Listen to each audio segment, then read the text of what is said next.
اعوذ باللہ من الشیطان الرجیم بسم اللہ الرحمن الرحیم۔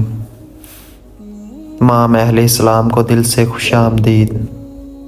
آج کا موضوع ہے حضرت عثمان رضی اللہ تعالیٰ عنہ کے بارے میں 10 باتیں۔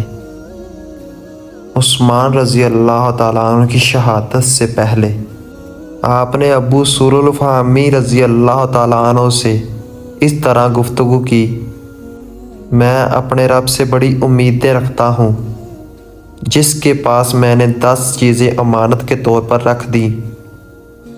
میں اسلام قبول کرنے والا چوتھا شخص ہوں۔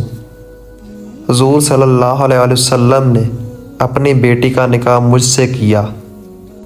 اس کی موت پر اس نے مجھے اپنی دوسری بیٹی کی شادی کر دی۔ میں نے کبھی گانا نہیں گایا۔ میں نے کبھی شرارت کے بارے میں سوچا بھی نہیں۔ جب سے میں نے اپنے دائیں ہاتھ سے حضور صلی اللہ علیہ وسلم سے بیعت کی ہے، میں نے اس سے کبھی عضو تناسل کو ہاتھ نہیں لگایا۔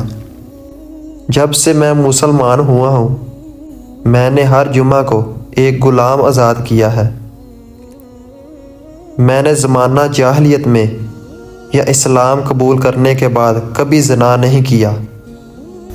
میں نے زمانہ جاہلیت میں اسلام قبول کرنے کے بعد کبھی کوئی چیز چوری نہیں کی۔ میں نے قرآن پاک کو حضور صلی اللہ علیہ وسلم کی حیات طیبہ میں حفظ کرنے کا عہد کیا تھا۔ اللہ پاک آپ کو سمجھنے کی اور عمل کرنے کی توفیق دے۔ آمین ثم آمین۔ جزاک اللہ۔